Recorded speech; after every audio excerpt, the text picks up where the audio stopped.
pemerintah setiap melakukan rekrutmen atau penerimaan CPNS, prioritas tidak pernah bergeser, yaitu tenaga kependidikan, kemudian tenaga kesehatan.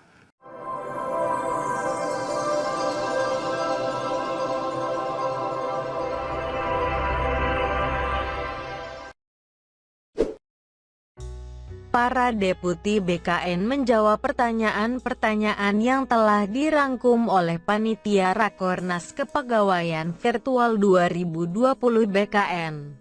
Mulai dari tentang SYSN, aplikasi yang baru saja diluncurkan, hingga mengenai proses layanan kepegawaian yang diberikan BKN. Salah satu pertanyaan yang ditanyakan pada acara Rakornas virtual tersebut adalah bagaimanakah tanggapan BKN terkait dengan kurangnya tenaga kependidikan di daerah-daerah?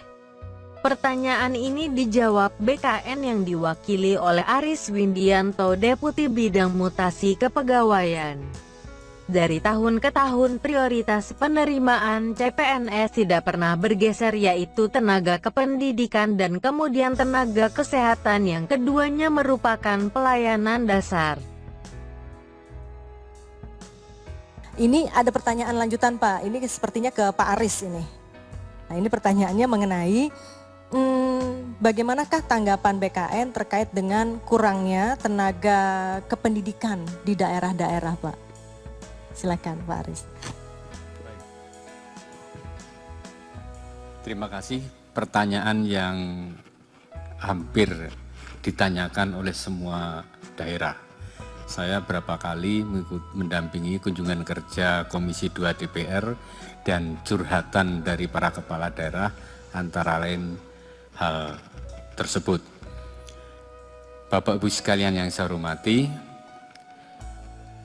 BKN menyadari bahwa saat ini kita kekurangan tenaga kependidikan di daerah, tidak hanya guru tapi juga tata usaha sekolah dan lain sebagainya. Ini pertanyaan kalau tidak salah dari Pak Nana Supriyatna, Kabupaten Bogor.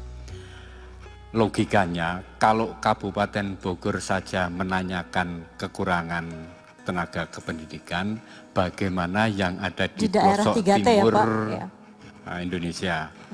Pasti sangat kekurangan.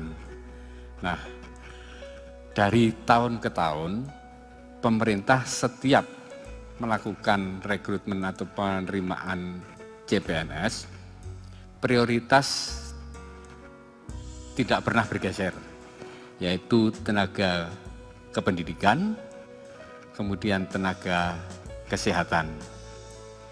Jadi prioritas adalah tenaga pelayanan dasar. Namun rekrutmen yang dilakukan selama ini tidak bisa menutupi atau memenuhi kebutuhan dari tenaga, khususnya untuk tenaga kependidikan. Jadi sudah biasa di daerah-daerah terpencil, terluar itu guru PNS-nya dalam satu sekolahan dengan 6 kelas, guru PNS-nya 1 atau 2, sisanya adalah guru non-PNS. Nah, BKN dalam hal pemenuhan itu, salah satu tugasnya dalam penyusunan kebutuhan yang nanti akan ditetapkan oleh Menpan RP adalah melakukan analisis terkait dengan kebutuhan tidak hanya tenaga guru, tapi untuk seluruh tenaga-tenaga atau jabatan yang dibutuhkan oleh yang ada di instansi. Dan umumnya memang kebutuhan terbesar adalah untuk dipenuhi adalah tenaga guru dan tenaga kependidikan. Jadi selama ini prioritasnya memang untuk itu. Nah, dalam ke depan, kalau tidak salah tahun 2021 ya Pak Hermen, akan dilakukan rekrutmen guru untuk tenaga PPPK.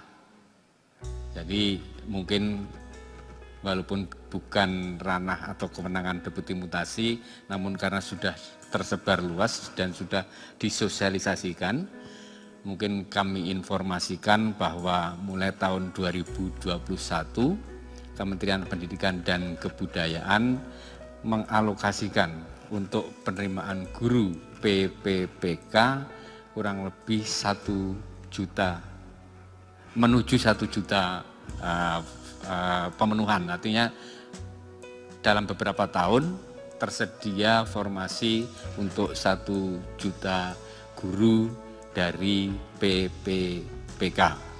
Penjelasan lebih lanjut saya kira nanti akan ada sosialisasi, rapat koordinasi, dan sebagainya. Inilah kebijakan pemerintah dalam usaha memenuhi kekurangan tenaga kependidikan, khususnya guru dan khususnya di daerah-daerah yang terpencil, terluar, dan juga terutama di daerah pemekaran. Saya kira itu tanggapan saya, Mbak Erlina. Terima kasih.